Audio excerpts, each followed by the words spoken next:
오늘 하나님께서 우리에게 주신 약속의 말씀 요한복음 5장 1절에서 13절의 본문을 통해서 미라클로 가는 길, 기적으로 가는 길이라는 제목으로 함께 말씀을 나누며 우리 3주 앞으로 다가온 미라클 축제의 피날레를 향하여 함께 나아가기를 원합니다. 우리 한번 인사해야 되겠죠? 옆에 분들 보면서 품기만 합시다. 한번 인사하시면 좋겠습니다. 품기만 합시다. 품고 기도하고 만나면 하나님의 놀라운 역사가 일어날 줄로 믿습니다.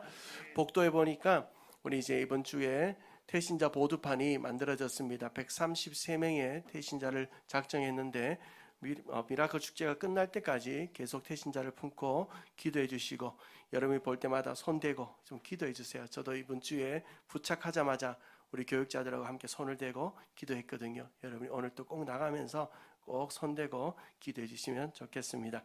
자, 미라클의 피날레 3주를 앞두고 있는 이 시점에서 우리 품기마송 한번 부르고 설교 시작해야 되겠죠. 같이 한번 지난주 이어 한번 불러봅시다.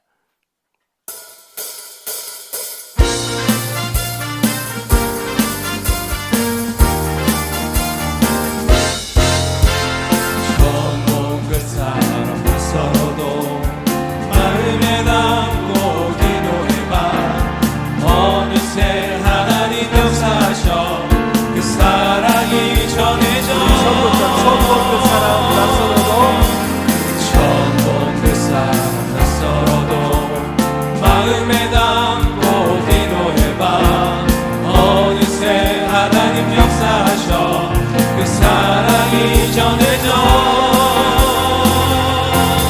품기만 하면 돼.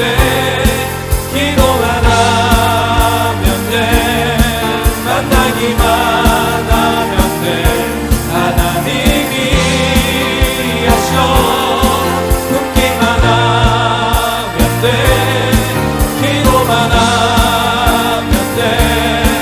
만나기만 하면 돼. 하나님이 하셔. 우리 씨를 뿌릴 뿐 사랑해 하는 분은 주님.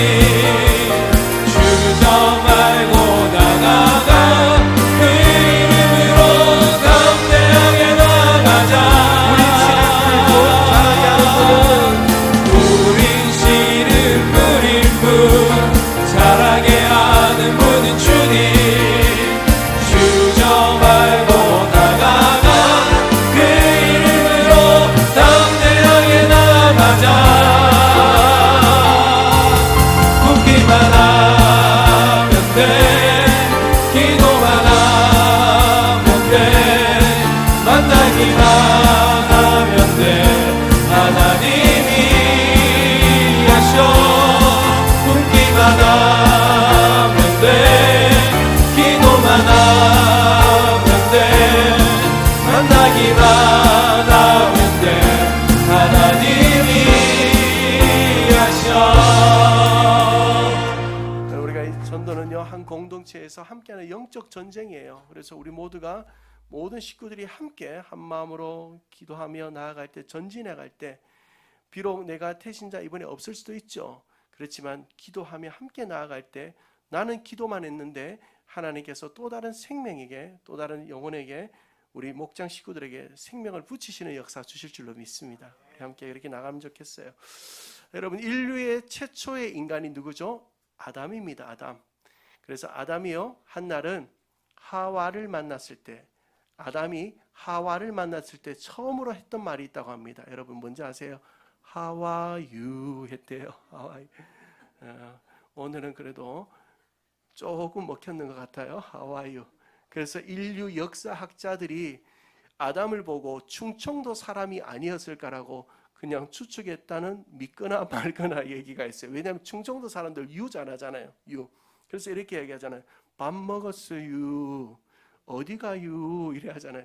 그리고 충청도 가서 빵빵거리면 앞에서 뭐라는지 아세요? 바쁘면 어제 오시지요 이런단 말이에요.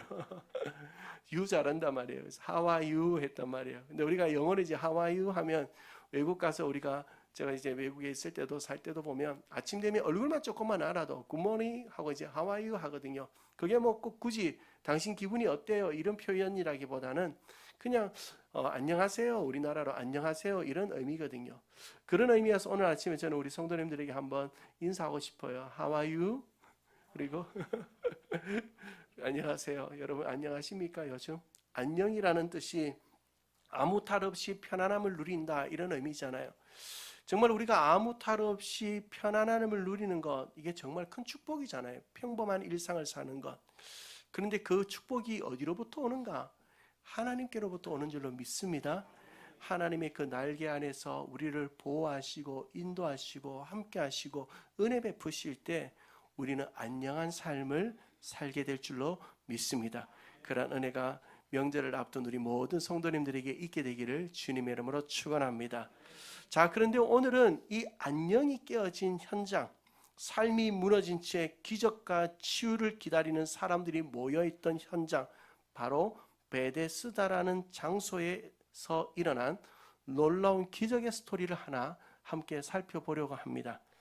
특히 절망 가운데 있던 사람들 가운데, 그 기적을 기다리는 사람들 가운데도 최악의 난치병을 38년이나 겪어오던 병자와 예수님의 만남을 통해서 이제 3주 앞으로 다가온 미라클 축제의 피나레를 향해 갈 때, 미라클을 향해 갈 때, 기적을 향해 갈 때 우리가 어떠한 마음으로, 어떠한 믿음으로 함께 나아가야 할지 영적 교훈을 오늘 이 아침 3가지 나누고자 하는 겁니다.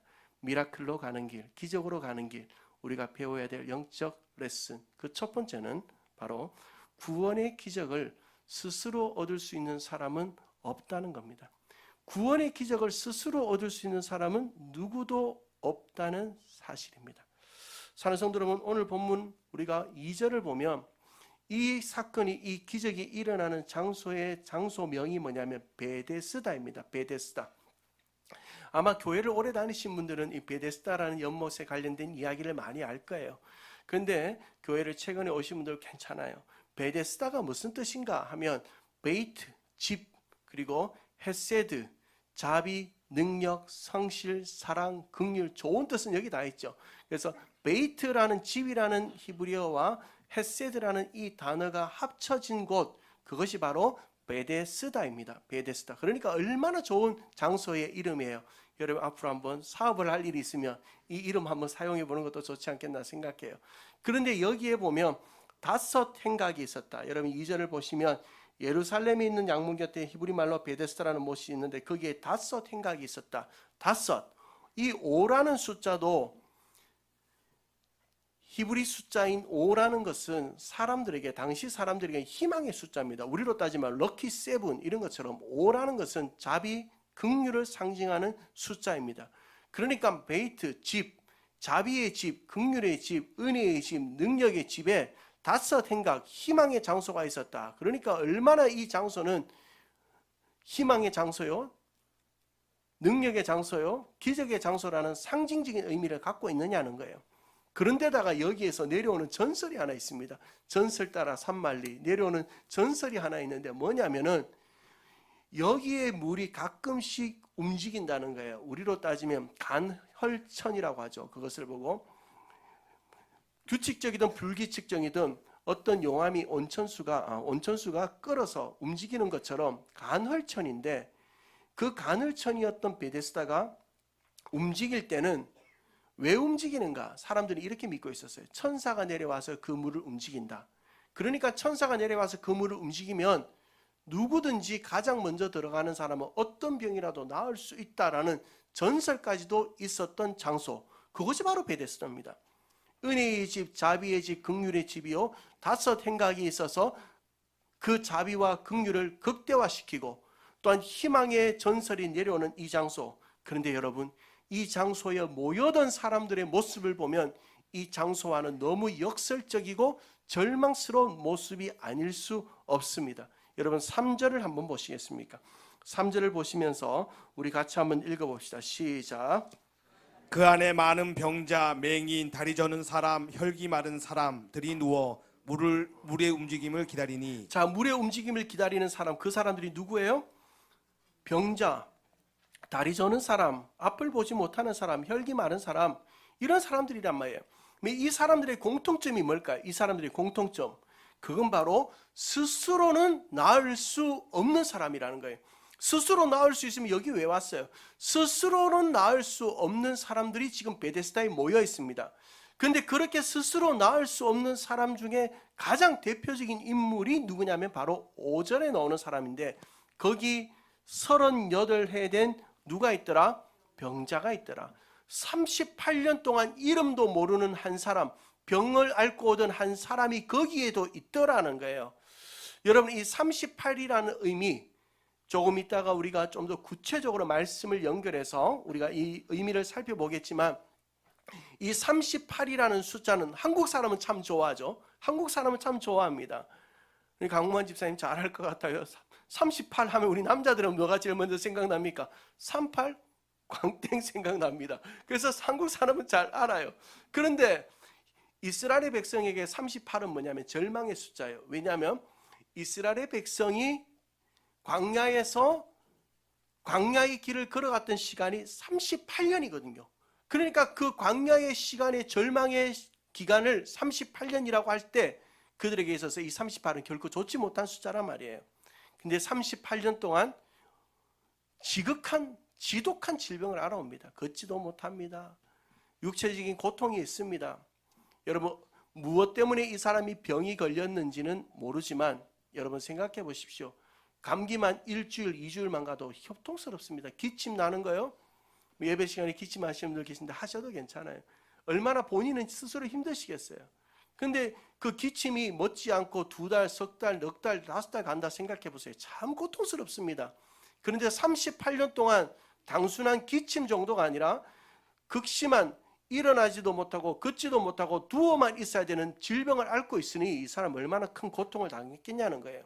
그런데 그 육신의 고통보다 더 고통스러운 일이 뭔지 아세요? 그거는 예수님 당시에 이런 질병을 앓는 사람들, 좀 극심한 질병을 앓는 사람들을 보고는 어떻게 생각했냐면, 저 사람, 저 질병을 앓는 이유는 자기 자신이 죄가 있거나 아니면 부모가 죄를 지었거나 아니면 조상 가운데 누군가 큰 죄를 지었기 때문에 저렇게 저주받았어라고 낙인 찍히는 일이에요. 그러니까 사람들이 어떻게 했냐고요? 그 사람과 교제를 하겠습니까? 왕따가 되죠. 사회적으로 소외를 당합니다. 그러니까 육신의 질병만큼이나 마음의 질병도 아주 컸던 사람입니다. 38년 세월 동안 그는 절망도 외로움도 열등감도 경험하게 됩니다. 근데 무엇보다도 더 깊은 절망, 이 38년 된 병자에게 오늘 가장 깊은 절망은 뭔지 아세요? 7절에 거기에 나와요. 7절 한번 보세요. 7절에 보면 병자가 대답하되 주여 물이 움직일 때 나를 못에 넣어줄 사람이 있다 없다? 없다는 거예요. 누구 하나 나를 저 못에, 그 못이 움직일 때 천사가 내려와 물을 움직일 때 나를 그 못에 넣어줄 사람이 없다는 거예요. 이게 38년 된 병자요, 베데스다에 모여있던 병자들의 상태라는 겁니다. 곧 어떤 상태입니까? 자기 스스로는 절대로 구원의 기적을 경험할 수 없는 사람들이었다라는 거예요. 자, 여기에서 우리는 중요한 영적 교훈을 얻습니다. 먼저는 사랑하는 성도 여러분, 저와 여러분 모두가 하나님의 자녀로 부르심을 받아 거룩한 하나님의 자녀로 살아가고 계심을 믿으십니까? 자, 그렇다면 여러분, 우리도 예전에 그 은혜를 받기 전에는, 그 하나님의 사랑과 은혜로 말미암아 하나님의 자녀가 되기 전에는 내 노력, 내 공로, 내 행위로 구원을 얻을 수 없는, 스스로는 구원을 얻을 수 없는 존재였다는 사실을 믿으시기를 주님의 이름으로 축원합니다. 뿐만 아니라 우리가 품은 133명의 태신자들도 동일합니다. 그 가운데 누구도 스스로 구원을 얻을 수 있는 사람 없습니다.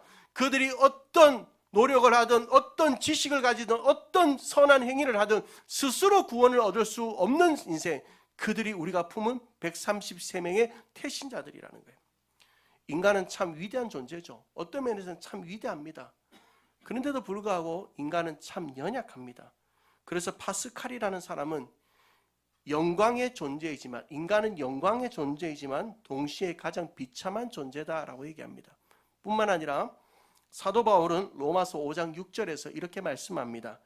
우리가 아직 연약할 때의 기약대로 그리스도께서 경건하지 않는 자를 위하여 죽으셨다. 우리가 연약할 때, 여기에서 연약하다라는 것은 무력한 존재다라는 의미로 해석할 수 있습니다. 우리는 무력한 인생이라는 거예요. 어떤 부분에서 무력한가? 사람은 어떤 부분에서 무력한가? 구원을 얻는 일에 있어서는 무력합니다. 구원을 얻는 일에서는 누구도 자신의 힘으로 구원에 도달할 수 없다는 사실입니다. 사랑하는 성도 여러분,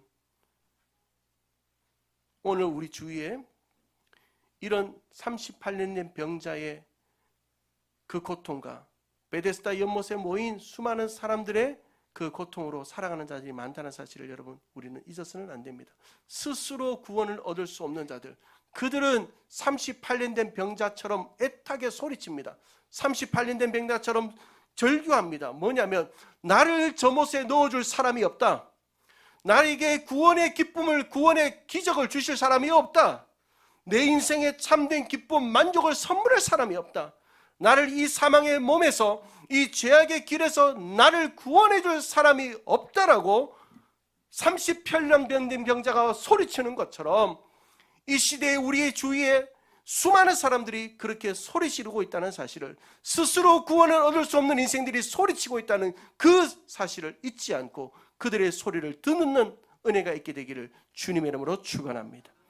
구원의 기적을 스스로 얻을 수 있는 사람 없습니다. 이것이 첫 번째 우리가 미라클로 가는 길에 배워야 할 레슨입니다.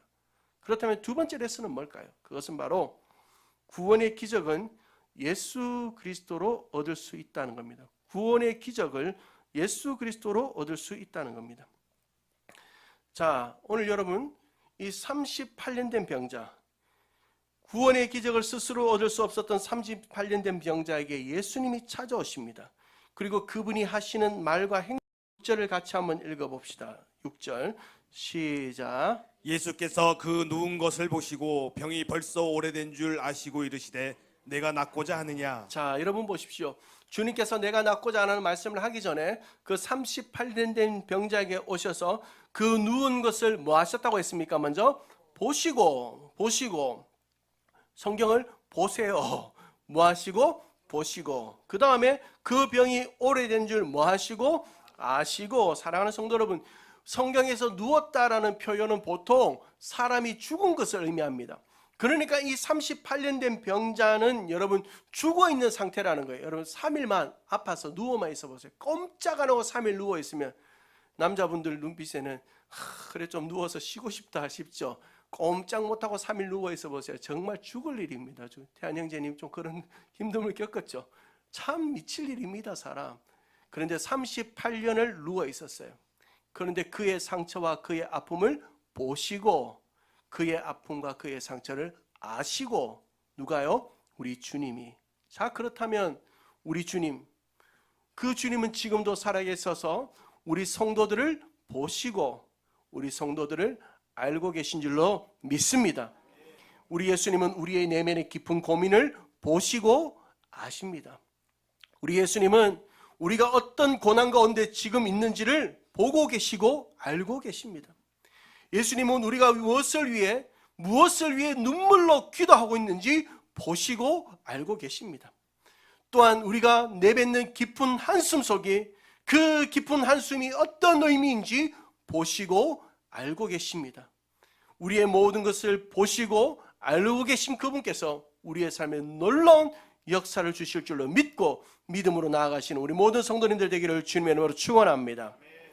보시고 아신 주님께서 이제는 참 이상한 질문을 하나 하세요.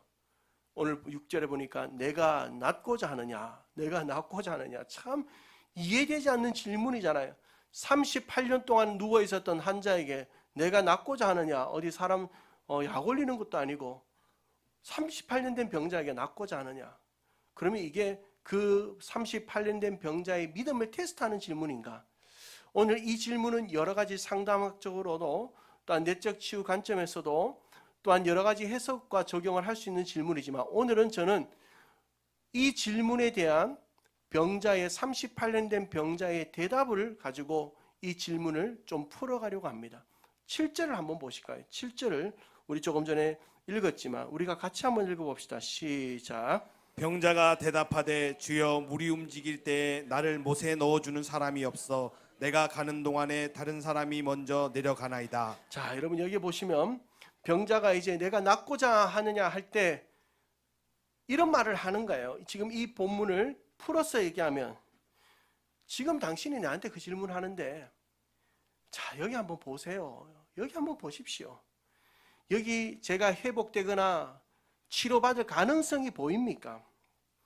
구원의 기적을 기다리고 치료의 기적을 기다리는 사람들이 저마다 물이 움직이기만을 기다리고 있는데 만약 하나 그 물이 움직인다 할지라도 나같이 누워서 꼼짝 못하는 사람이 어떻게 그 물에 들어갈 수 있겠단 말입니까? 아마 모르기는 몰라도 물이 움직이면 제일 먼저 들어갈 사람은 그 사람일 거예요. 누구냐면요, 앞이 보이지 않는 사람. 왜냐하면 빼는 게 없으니까요. 여러분, 그런데 더 절망스러운 거 당신 누군 뭔지 아세요? 더 절망스러운 거는 저 물이 움직일 때 나를 그 물에 넣어줄 사람이 없다는 사실이에요. 나를 저 물에 넣어줄 사람이 없어요. 여기서 그 사람이 없다라는 이 문장이 영어 성경에는 이렇게 나와요. I have not a man. 그러니까 한 사람이 없다는 거예요. 한 사람. 나를 저 물에 넣어줄 한 사람이 없다.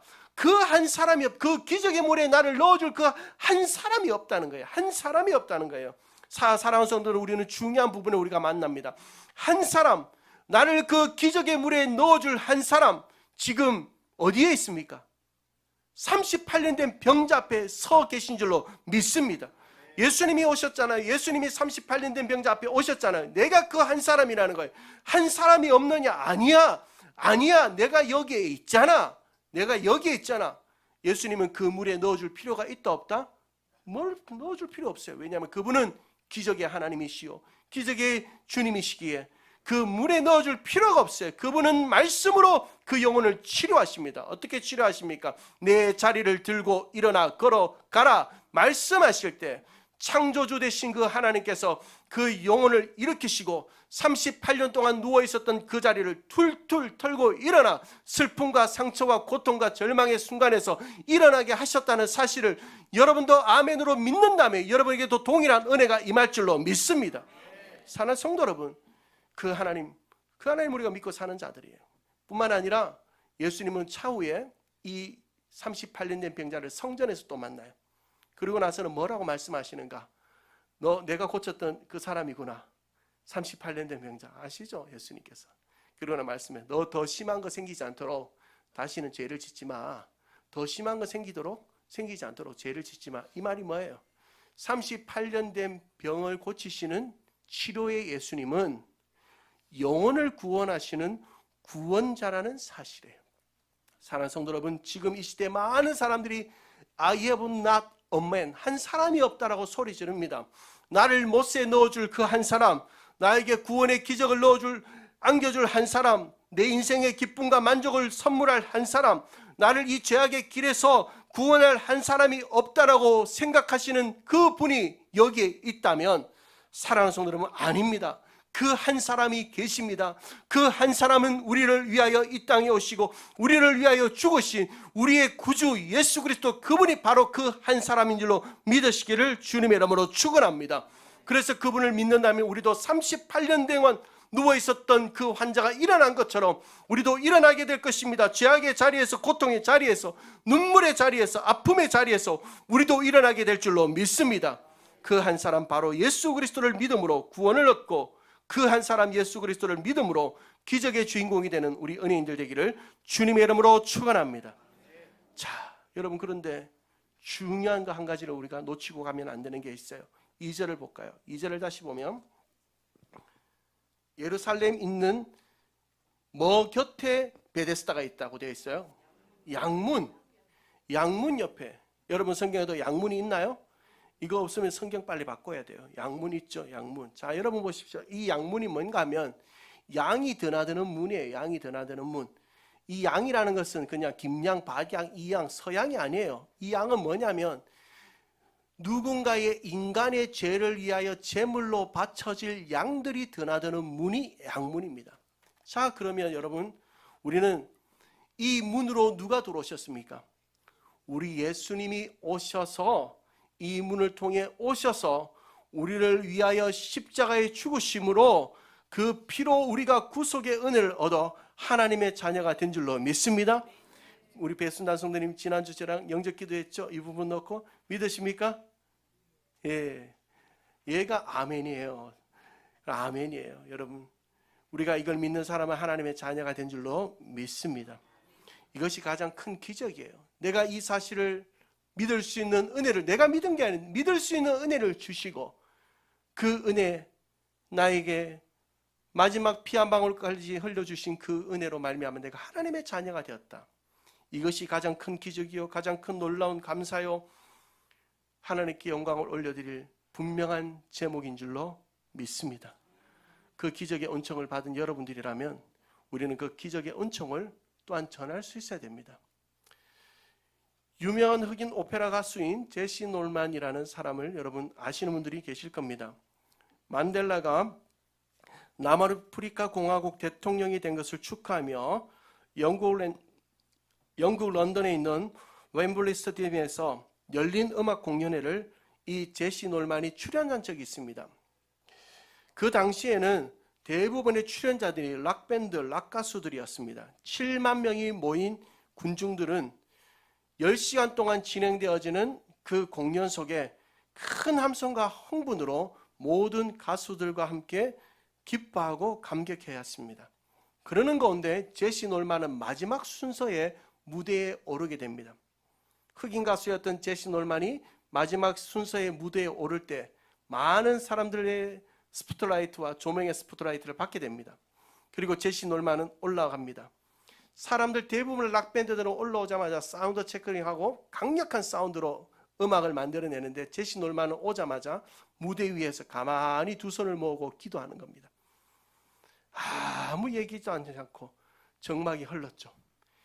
그렇게 시간이 흐른 후에 제시 놀만은 마이크를 집어들고는 반주 없이 아카펠라로 우리가 잘 아는 노예 상인이었던, 그럼에도 하나님의 은혜로 말미암아 구속의 은혜를 받았던 존 뉴턴이 작성한 Amazing Grace를 사람들 앞에서 부르게 됩니다.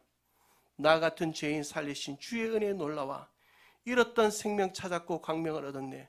큰 죄악에서 건지신 주 은혜 고마워. 나 처음 믿은 그 시간 귀하고 귀하다.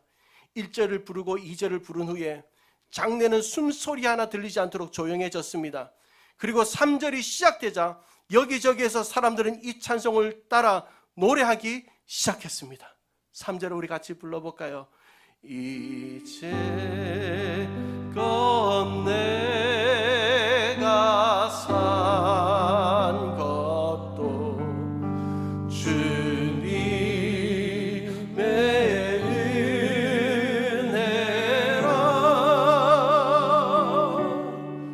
또 나를 장차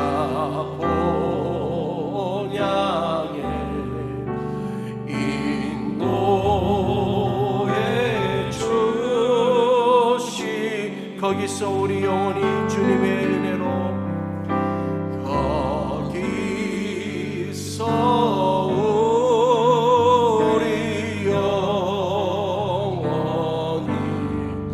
주님의 은혜로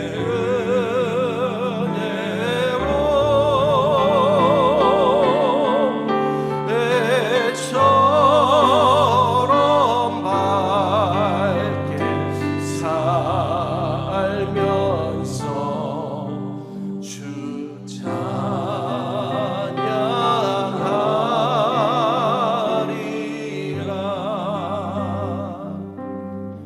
강력한 사운드, 락밴드들의 사운드는 사람들을 기쁘게 했고 감격하게 했지만 이 어메이징 그레이스를 부른 제시 놀만의 노래는 사람들로 하여 눈물을 흘리게 합니다.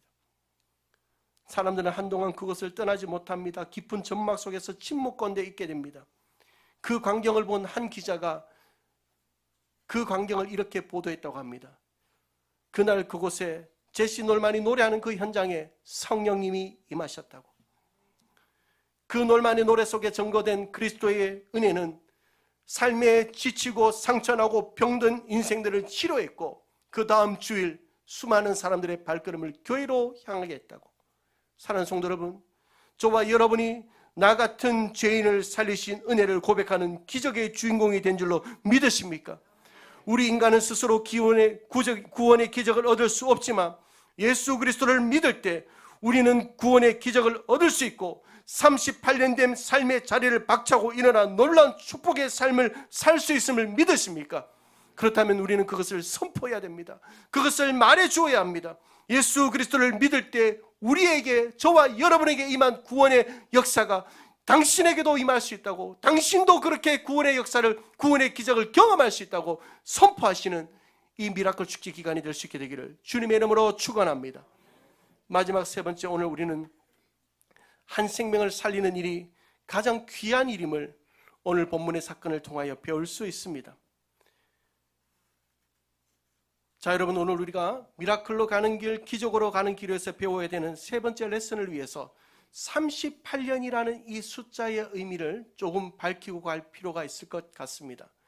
신명기 2장 14절의 본문을 한번 같이 보겠습니다. 신명기 2장 14절을 보면 가데스 바네아에서 떠나 세레 시내를 건너기까지, 그러니까 이스라엘의 백성이 가나안에 들어갈 때까지를 말씀하는 거예요. 38년 동안이다 라고 얘기합니다. 자, 사랑하는 성도 여러분, 우리가 일반적으로 아는 것은 이스라엘의 백성이 몇 년 만에 가나안에 들어갔다고 알고 있습니까? 40년입니다. 그런데 성경에서 지금 신명기 본문에서는 38년이라고 얘기합니다. 왜 그러냐는 거예요. 자, 그 이유를 우리가 밝히고 이 38년에 대한 의미를 한번 생각해 볼 거예요. 자, 이스라엘의 백성이 출애굽하여 가장 먼저 도착한 장소가 시내산입니다. 시내산. 이 시내산은 놀라운 하나의 사건이 일어나는 장소가 되는데 무엇이냐면 바로 하나님께로부터 율법을 받게 됩니다. 말씀을 받게 됩니다. 그리고 나서 거기에서 2년을 머무르게 됩니다. 2년을 스테이하게 돼요. 그러니까 2년 동안 기다리고 나서 2년 후에 출발했으니 40에서 2를 빼면 뭐가 되는 거예요? 38이 되는 거예요. 그러니까 이 38이라는 숫자는 이스라엘의 백성이 율법을 받고 광야의 길을 걸어갔던 시간을 얘기합니다. 자, 그러면 여러분, 율법이 왜 우리에게 주어졌습니까? 율법은 하나님을 사랑하고 이웃을 사랑하고 그 하나님의 거룩한 신부로서 우리가 이 땅에서 어떻게 살아가야 될지에 대한 훈련 지침서입니다. 그런데 이 율법을 예수님 당시의 유대주의자들, 종교 지도자들은 변질시키고 왜곡시켜 버립니다. 가장 대표적인 것이 뭐냐면 소위 장로의 유전이라는 것을 만들어서 수많은 종교적인 규칙들을 만들어 놓고 그 종교적인 규칙을 이 율법 위에 둡니다. 하나님의 말씀 위에 두는 거예요. 그리고 이 종교적인 규칙들을 지키면 율법을 지키는 거고 지키지 않으면 율법을 지키지 않는 것이 되게 해버리는 거예요. 그 가운데 대표적인 게 뭐냐면 안식일과 관련된 규례입니다.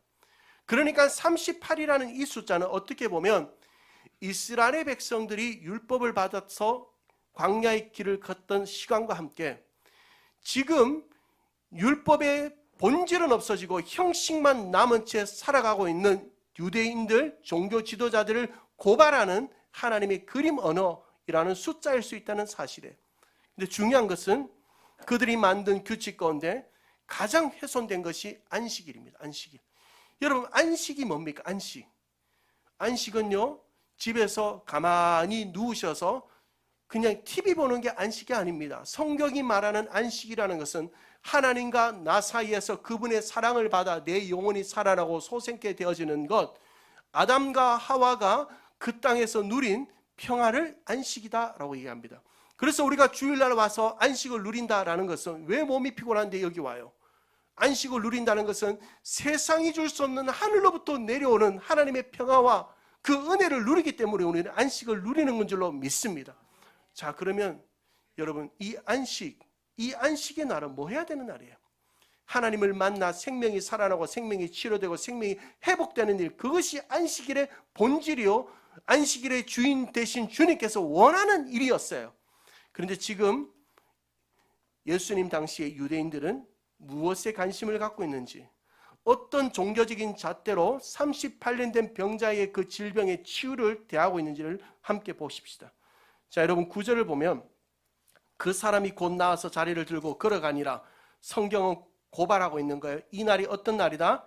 안식일이다. 10절 같이 읽습니다. 시작. 유대인들이 병 나은 사람에게 이르되 안식일인데 네가 자리를 들고 가는 것이 옳지 아니하니라. 자, 여러분 지금 옳다고 합니까? 너 안식일에 예수님께로부터 38년 동안 누워 있었던 그 죽음의 자리에서 일어났구나. 야, 잘 되어졌다. 너무 축하해, 축복해라고 해야 됩니까? 해야 될 것도 해도 마땅치 않은 판에 너 잘못되었다. 안식일 날 일을 하면 안 되는데 일을 해서 너 치료받은 거 잘못되었다는 거예요. 지금 유대인들의 관심은 뭐에만 관심이 있어요? 자기들이 만들어 놓은 종교적인 규칙, 종교적인 규례를 지켰느냐 안 지켰느냐, 여기에만 관심이 있지 한 생명이 살아나느냐 회복되느냐, 한 생명이 하나님께 돌아오느냐, 이 일에는 전혀 관심이 없는 거예요.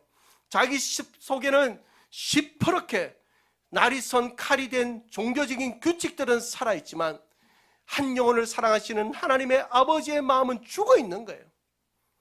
사랑하는 성도 여러분, 근데 여기에 무서운 일이 있습니다. 뭐냐면 오늘날 우리 교회 안에도 우리 성도들에게도, 아니 목사들에게도 이런 부분들이 존재하고 있다는 사실이에요. 한 생명이 살아나는 일, 한 생명이 주님께 돌아오는 일보다 교회가 만들어놓은 종교적인 규칙, 교회가 만들어놓은 법칙들을 따르게 만드는 일을 더 집중하고 있는 것이 펼쳐지고 있습니다. 한 영혼을 하나님께로 인도하기 위하여 온갖 노력을 기울이는 일에는 힘을 다하지 못하고 그저 교회의 조직을 단단히 하고 교회의 조직을 안정시키기 위하여 온 힘을 쏟는다. 예수님 당시에 유대인들과 다를 게 없는 거예요. 하나님을 깊이 만나고 하나님을 예배하고 하나님을 경험하는 예배, 그런 예배를 어떻게 드릴까에 대한 관심은 없고, 내가 수십 년 동안 드려오던 예배, 우리는 그걸 보고 정통성 있는 예배라고 합니다. 정통성 있는 예배를 어떻게 하면 지킬 수 있을까, 사수할 수 있을까, 고수할 수 있을까 하며 그것에만 집중하며 하나님 만나는 일에는 관심을 잃어버린 교회라면 예수님 당시의 유대인들과 다를 게 없는 거예요. 한 생명을 살리기 위하여, 한 생명을 하나님께로 인도하기 위하여 그들의 시선에, 한 영혼의 시선에 우리의 시선을 맞추지 못하고 나는 종교적으로 많이 알아, 나는 종교적으로 너무 많은 지식을 가지고 있어, 그것을 강조하며 그들 또한 종교인이 되기를 원하고 있다면 우리는 예수님 당시의 유대인과 다를 게 없습니다.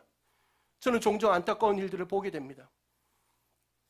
새사가족 초청잔치라든지 어떤 행사들을 할 때 1부 예배, 2부 행사 이렇게 구성해서 예배를 또 행사를 진행하는 경우가 있습니다. 그렇게 하는 대부분의 이유는 안타깝게도 그 교회 중직들이 그것을 반대하기 때문입니다. 어떻게 예배는 예배고 행사는 행사지, 그걸 같이 어떻게 하느냐. 그러나 사랑하는 성도 여러분, 새 가족들이 왔을 때 우리가 어떤 마음으로 그들을 대해야 됩니까? 하나님이 당신을 어떻게 기다리셨는지, 우리는 비록 2달 동안 당신들을 위하여 기도했지만 하나님은 일평생 당신들을 기다리고 있었다. 하나님께서 하늘의 영광을 버리고 이 땅에 오셔서 인간의 시선으로 우리의 시선을 맞춰주신 것처럼 오늘은 예수의 옛자도 모르는 당신을 위하여, 나는 불편하고 나는 익숙치 않고 나는 좀 적응이 안 되지만 당신의 시선에 맞춰 하나님의 말씀을 듣게 하고 싶다, 당신에게 하나님의 복음을 전하고 싶다는 마음과 사랑과 그 배려가 담겨져 있어야 되는 것 아니겠습니까? 그럴 때 한 생명이 주님 앞에 돌아오는 것 아니겠습니까?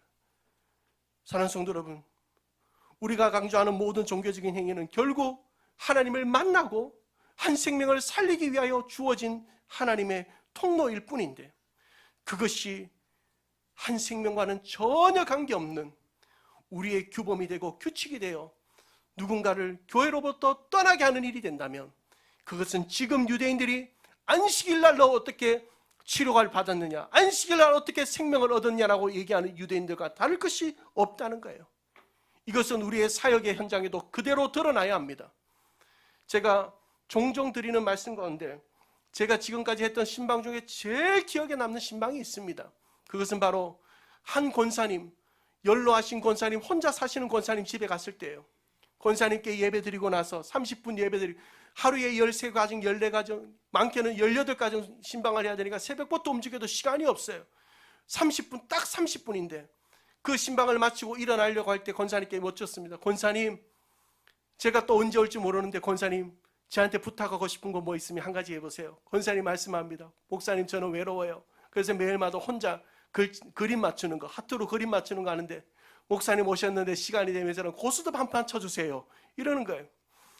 제가 고스톱을 쳐드렸을까요? 안 쳐드렸을까요? 시간이 흘러나는 시간까지 최선을 다해서 제가 타짜인도 모르는 권사님과 함께 열심히 고스톱을 쳐드렸습니다. 여러분, 저는 분명히 기억하는 것이 있습니다. 아마 그 권사님에게 제가 신방 중에 했던 말씀은 시간이 흘러가면 잊혀질 거예요. 그러나 자신과 함께 고스톱 쳐줬던 목사의 얼굴은 잊지 못하실 거예요. 사랑하는 성도 여러분, 여러분이 아프고 상처 있고 지치고 상한 영혼을 만날 때 그들에게 만나서 제발 너 기도하지 않아서 그렇다, 말씀 읽지 않아서 그렇다라고 얘기하지 마십시오. 그냥 그저 만나서 따뜻한 국밥 한 그릇 사주세요. 맛있는 차 한 잔 사주세요. 울고 있으면 그 친구와 함께, 그 형제와 함께, 그 자매와 함께 엉엉 울어주세요. 그것이 생명을 살리는 일이에요. 유대인들은 종교적인, 자신들이 만드는 종교적인 것들로 그 38년 된 병자의 기적의 스토리를 난도질하고 있습니다. 사랑하는 성도 여러분, 우리는 이렇게 생각할 수 있습니다. 왜 그렇게 해야 됩니까? 목사님, 굳이 왜 그렇게 해야 됩니까? 내가 하나 살기도 바쁜데 왜 그렇게 해야 됩니까? 왜 그렇게 해야 되냐고요? 이것이 우리 그리스도인에게 있어서 가장 귀한 삶이기 때문에 그래요. 이것이 우리 그리스도인의 존재의 이유이기 때문에 그래요. 한 생명을 살리는 일이야말로 가장 귀한 삶임을 우리가 알고 있기 때문에 이 미라클을 향하여, 기적의 향을 향하여 가는 과정 속에 내가 만나서 그들에게 생명의 온기를 흘러보내는 것, 삶을 결단하자는 거예요. 명절, 여러분 다음 주 명절인데 아마 못 오시는 분들도 계실 거예요. 가족들 만나면 그렇게 해보세요. 가족들 만나면 여러분이 가지고 있는 종교적인 어떤 내가 알아오는 전통적인 것들 말고 정말 그들의 마음속에 있는 아픔을 듣고 그들을 위로하는 그런 명절을 보낼 수 있게 되기를 주님의 이름으로 축원합니다. 사랑하는 성도 여러분, 오늘 우리는 이 베데스다 자비의 집, 긍휼의 집, 사랑의 집에서 들을 수 있는 세 가지의 영적 레슨을 우리가 배울 수 있었습니다. 이 땅에 그 누구도 스스로 구원을 얻을 수 있는 사람 없습니다. 때가 되면 혼자 있다 보면 구원을 얻겠지, 아닙니다. 그들이 예수님을 만나야 구원을 얻을 수 있습니다. 그들이 예수님 앞에 나와야 구원을 얻을 수 있습니다. 그들이 예수님 앞에 나올 수 있도록 하는 일, 그들이 주님을 만날 수 있도록 하는 일, 그 일에 여러분과 저를 부르고 계십니다. 그 일은 바로 이 세상에서 우리가 할 수 있는 가장 위대한 일입니다. 가장 영광스러운 일입니다. 가장 축복된 삶입니다. 이 삶을 남아있는 미라클 3주의 시간을 통해 함께 걸어가며 미라클 피날레의 시간을 함께 맞이하시는 저와 여러분 되기를 주님의 이름으로 축원합니다. 하나님께 같이 하나 찬양 하나 드리겠습니다.